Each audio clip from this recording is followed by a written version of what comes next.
We got a that chapter video, man. That chapter, man. I ain't hit y'all with a that chapter video in a minute, gang. I ain't gonna lie.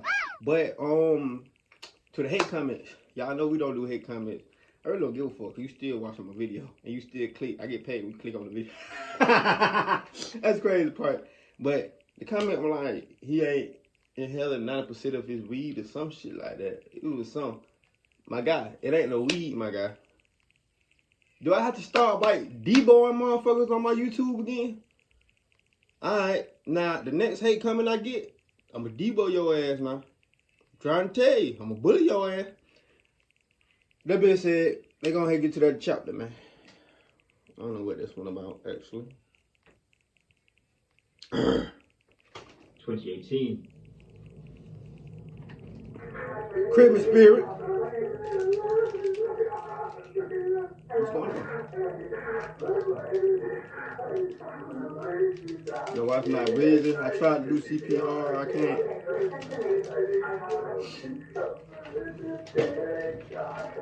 Your name is Dan?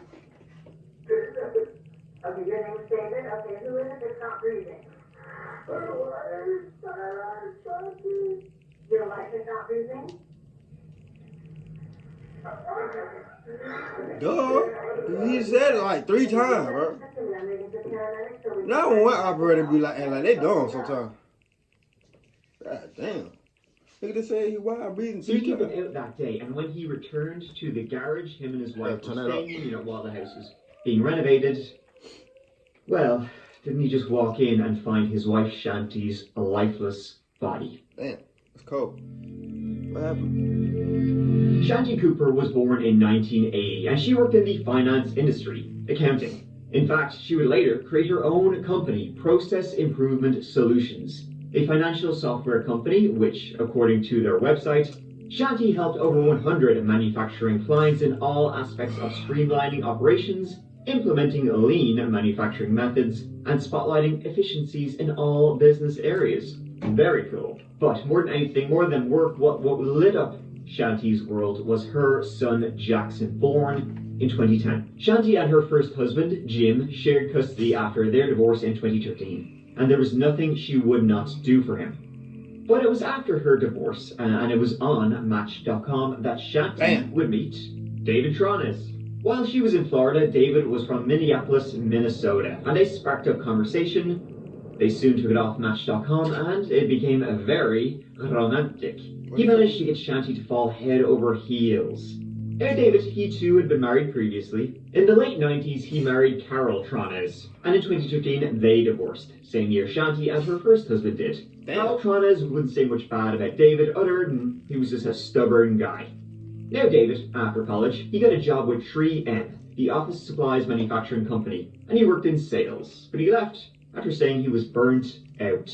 And so things went fast when he started clackety emailing Shanti, Pretty soon they were visiting each other, and then, before you know it, he was packing his bags, moving down to Florida, to Orlando, to live with her. Now David liked to spin tales of how he was, get this, a millionaire. He'd come into some mega inheritance after a relative had kicked the bucket, and he had to his name, check it out, $4 to $6 million in his back pocket.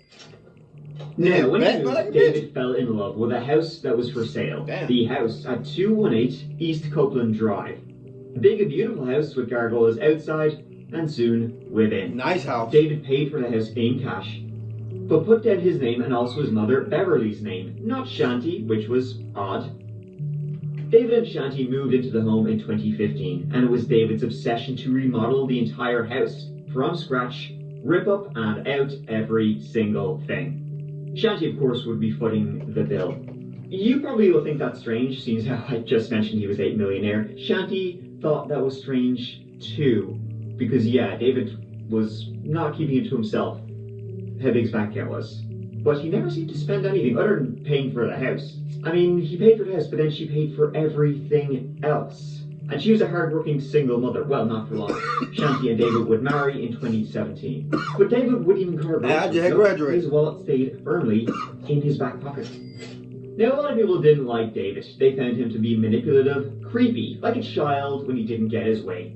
He rubbed a lot of contractors the wrong way. Contractors which came and went the renovation seemingly never ending. It appeared to be getting worse and worse, and all the while David and Shanti were staying in a small apartment above the garage.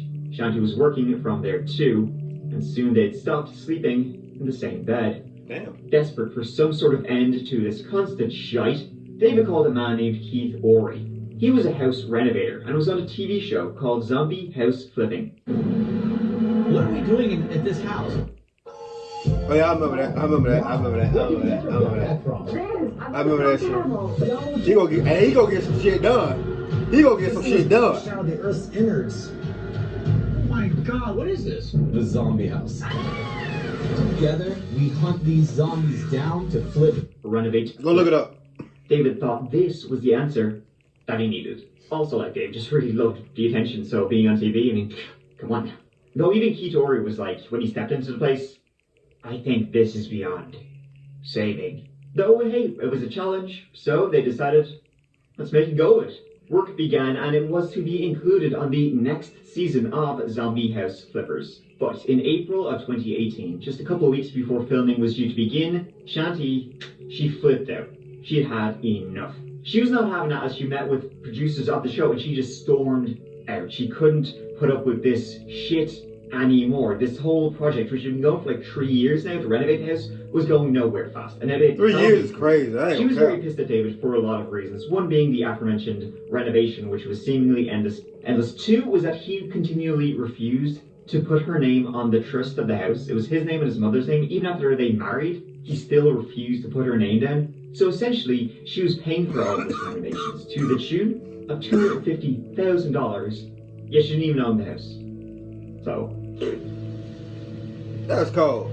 It was then on the 24th of April that David said he found her body in a partially filled bathtub. Damn. Did he die or she die? He sounded like a bitch. My bad, y'all. I'm sorry. I'm sorry. See, that day, David said he'd gone out, walked the dogs on a regular morning walk, then he'd gone and done some work on the house, helping renovate it and whatever, and then by the time like the afternoon, the evening was coming around, he was like, yeah, this is a black and mild. All day. Where is she? Wonder where she could be. Oops. So it was shortly before 4 p.m. that he went into the apartment to have a goo around, see if he could find her in the bathroom. Whole black and mild. And she was there in the bathtub. He pulled her out and called 911 right away. I don't.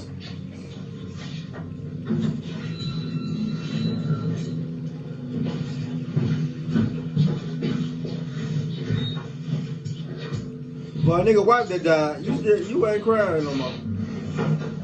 I would have been boo-hoo. Oh, he is crying. My bad, bro, he is crying, my bad.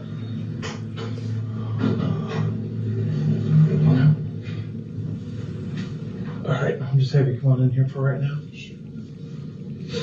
Just have a seat. I don't know how long they will be, okay? Did you? Yeah, we can go there. Yep, that's fine. Thank you so much. Just have a seat there, and as soon as they get here, they'll be in. The same day, as police were examining the scene, David was taken to the station and questioned by detectives.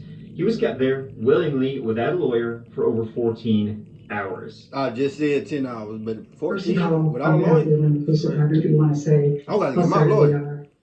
For your loss, David, and also for everything that you're going through. I know this is very true.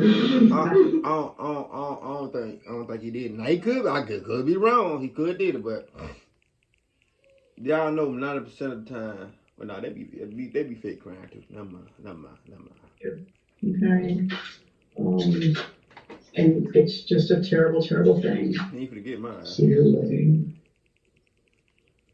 The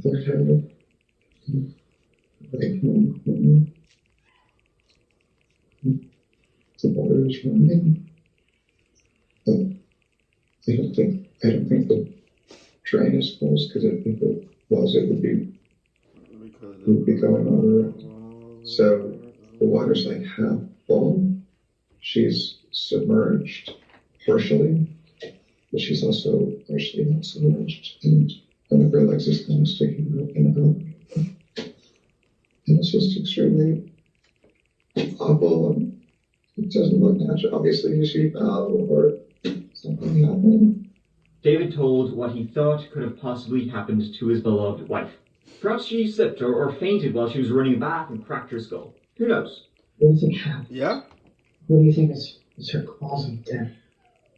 Either she slipped or she fell, or she blacked out, or something caused her to collapse. But the detectives had just a couple of small, things we need to bring up just for you. Namely, why did it look like she'd been beaten to death? Did you ever have your hand on her neck where you would have had to squeeze it for any reason? No, man. Possibly Know what I said, when man. Know what I we said. This motherfucker's guilty. took her out of its hub. Throw the book at him.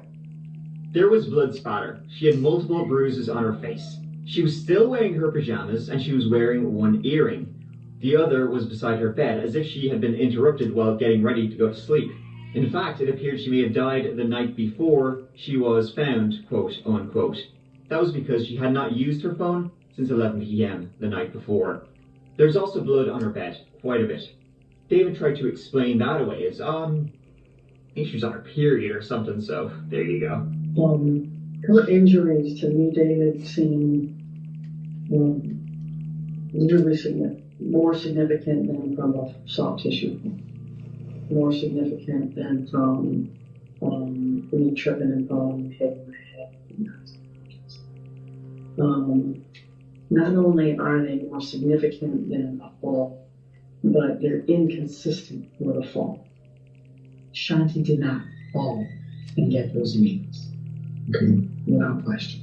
Now, if there's an explanation, I want to hear it. I told you everything. Did you two argue? No, absolutely not. Did you fight? Absolutely not. It was later determined that she'd been strangled to death. Damn. If somebody was telling this to you, wouldn't you, as an intelligent person, think that something's not right? How do you explain this woman's head being swollen, her eyes being black and swollen, lacerations It on ain't no her explaining face that shit. where the blood has dried this way, yet she's in a tub supposedly full with water. Clumps of hair missing from the back of her head. She didn't do this to herself, and there was nobody else there.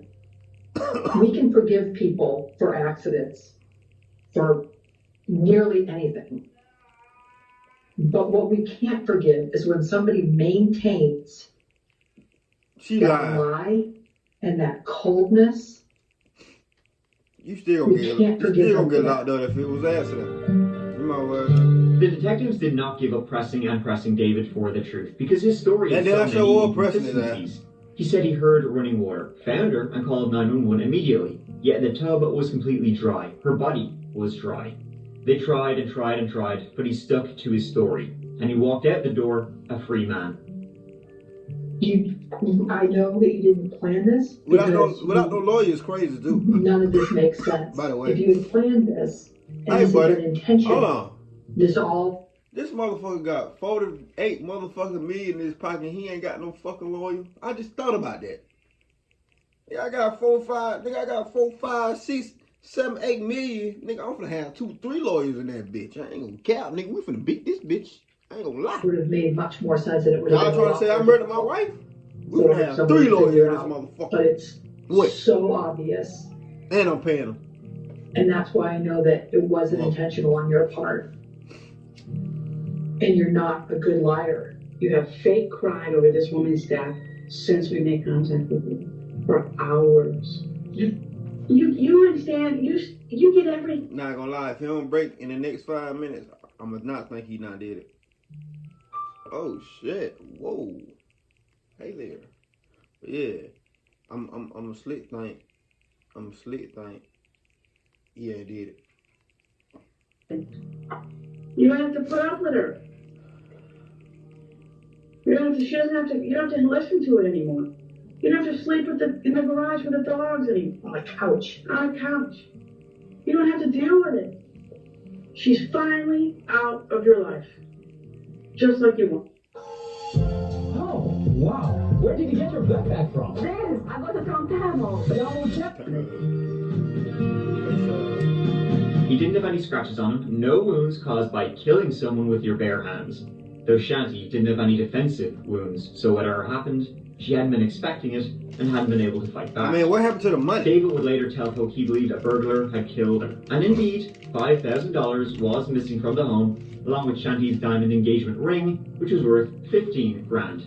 But that seems to have been a hell of a dead end. A lot more valuables were still left behind. I ain't buying no There was ring no for sign of entry, or $15. even a struggle, other than the blood in the bed. But that's what David... Sorry, I ain't buying no ring for $15,000. To my future wife, whoever watching, I ain't buying you no motherfucking ring. I'm like $15,000. I ain't gonna lie.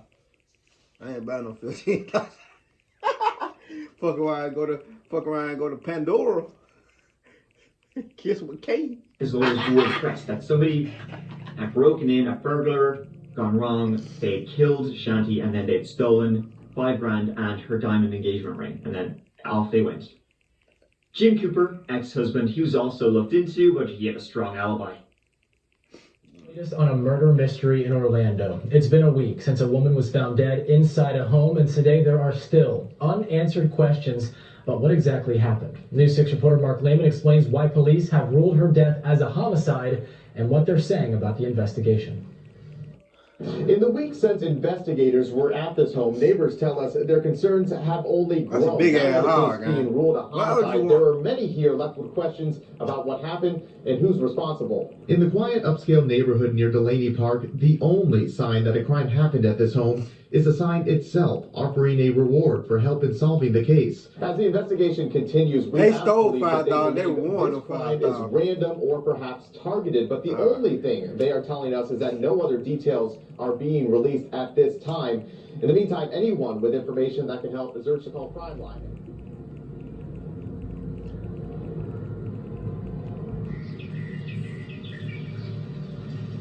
Fuck it is.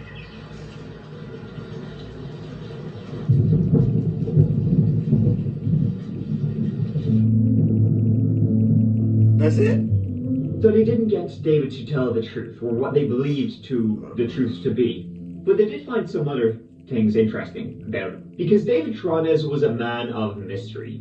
He had a lot of secrets. In fact, hearing in the news about this, a man called the police. A man who worked at a local bathhouse. And he knew David inside and out, if you know what I mean, because David was a frequent guest at the local bathhouses. He was a hell of a guy and he loved hella guys. The employee at the bathhouse had seen David giving head like mad to another guy. Whoa, what? Just walking through, and I saw David. What? He was giving oral sex to this guy. This was wild. Now, no one knew David's little secret. Shanti certainly didn't know, because she would have flipped out if she had known. Or maybe she had found out. Maybe she had learned a few things about David, said it was over, and the money tap was turned off. A money tap he needed for his obsession, because guess what? And this will shock you, he had no money at all. No, it didn't. It didn't. He needed her more than she needed him. Because if I got 4, 5, 8 million, bitch, I'm having 3 lawyers. A leech. Probably Maybe 5, he learned his bitch. lies. His escapades with the boys in the bathhouse. How he lied about being a millionaire. And how he was now forcing her to do this TV show to complete a project that was never gonna end. 3 years this has been going on, I guess she had enough. And David had too. Police learned of all his lies. And in August 2018, he was arrested and charged with the murder of Shanti. And a very big blow to David, that guy who was used to giving them, was that on the day he was arrested, police found in his possessions Shanti's diamond engagement ring. I thought that was stolen by burglars, David. For 4 months, 50-year-old David Tronnes has walked the streets, a free man ever since his wife, 39-year-old Shanti Cooper Tronnes, was found dead in their Delaney Park home. Until now. Mr. Tronnes, you're here pursuant to a capious or probable cause order for first-degree murder. Tronnes stood before a judge from the Orange County Jail. First-degree murder charges on the books. He was arrested Wednesday night. He pleaded not guilty. Interestingly, soon after his arrest, police went to Minnesota to speak with Carol, David's first wife. See, a year into their marriage, she began to experience some unknown health difficulties, spending a lot of time in the hospital. Suspected poisoning, perhaps by Dave. Now Carol, though she would dispute that herself, saying yeah, she was sick, but she continued to be sick after the divorce. But Shanti was quite sick too, before she died. It would also turn out that the defense had in their possession for 11 months bloody bed sheets. Not only that, but a green cord, possibly the murder weapon, what was used to strangle Shanti. No DNA was found on it, but David had it for so long, prosecutors believe it could have been cleaned. And of course, folks, I mean, do I even need to say it at this point? The final little cherry on top of this shit pie would be...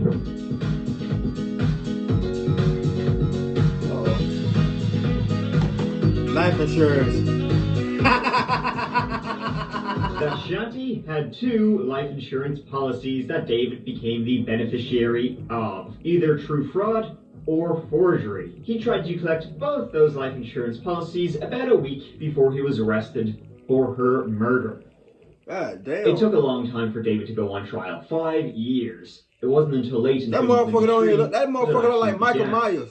During those 5 years, David had numerous competency Zombie edition, and he was diagnosed with schizophrenia. However, earlier in 2023, he was found mentally competent. The government's the one spinning here. The government's the one taking the insignificant and stacking them into a pyramid of inferences and asking you to make the same assumptions. The jury is bound by the law that the judge is going to give you, and I'm confident that after carefully deliberating and reviewing the law and spiritually deliberating on the facts, listening to each other, a spirited exchange of ideas, that you'll come back and return the only just verdict in this case, and that's a verdict of not guilty. Thank you. The trial did not go well for David. After a 5-day trial and 5 hours of deliberations, the jury found David guilty of murder. Damn! State of Florida versus David Tronnes. That's right. Case number 2020 CF 12472 AL. The Circuit Court of the 9th Judicial Circuit in and for Orange County, Florida. Verdict reads, we, the jury, find the defendant guilty of first-degree murder as charged in the indictment. So it says we all, dated at Orlando County, Orange County, Florida, on the 18th day of October 2023, signed by the foreperson. He was sentenced to life in prison. I miss the times where we would go to Universal, or just the simple times, like walking the dogs or going to the park. She was the best mom I could ever ask for. After today, her name will be spoken every day by someone who knew her and loved her. She will be remembered and thought of every single day because of who she was and is. It bothers me as we experience these moments that not only is she not here because of this parasite, no one will ever call or visit him where he's going. Damn. He will be forgotten, and he will not even be a footnote in this world. I would have turned around and looked at his ass and said, supposed to, and do what is right, and that will only be a fraction of what he deserves for what he did to her. Thank you.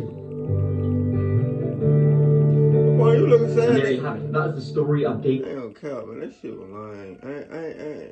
Why would he kill? Cause he got, well, hell, he going where he wanted to go anyway. He liked that, so he wanted to go to jail. Hell, you can't get mad because that girl probably caught you. You know how many dudes that got? I used to work with a female guy. She caught her dude texting other dudes. It's crazy, and sending them, you know what I'm saying, pics. And he beat her ass to death. Well, nah, he ain't beat her to death, but he beat the shit out of her ass. Man, y'all chill out, man. Y'all like that. Go like that. I ain't saying nothing wrong. It ain't nothing wrong with. I have people like that in my family. I don't want to get off. I'm gonna get off the topic. I ain't cause they come heavy. Pause. But you know what I'm saying? Like, if you that, be that. Don't hide that you're, you know, that you're, you know, YAG. You know, don't hide that. You know what I'm saying? That's not gonna lie. To me, that's kind of disrespectful to the people that it really is, and you know what I'm saying, the people that ain't scared to let people know that they gay. You know what I'm saying? That, you know what I'm saying? That's kind of disrespectful. That's just like saying I'm in the game, but I ain't in the game. But you got motherfuckers that been in the game for 20, 30 years that's actually lost niggas, died, brothers died behind and shit, and you want a false claim. It's basically the same thing. But basically the same shit. But yeah, but give me the thumbs up, like, subscribe. That chapter did it again. Bruh, crazy thing is, damn, I fucked up. See, look, I just thought about it too. I supposed to do a video yesterday. I got 2 videos for y'all tomorrow, man. I thought the day was Wednesday. I ain't gonna count. I thought the day was Wednesday. My mother told me it was Thursday. I looked on things to say fucking Thursday, man. I didn't know. Shit. That bitch say give me a thumbs up, subscribe, see I'm gonna put another video. Let's ride. I've been the trench, you right by, you won't see me. I'm masked on sticks and drill. Don't drop you low, the bill gon' let it blow. From your head down to your toe, don't wipe your nose. The way little buddy got dead, you'll think he had a cold. Gon' zip him up, cause I can get you touched, no matter what city you in. From the east to the west, we walk 'em and gun 'em down. Big low, big P for real. I be in the trench.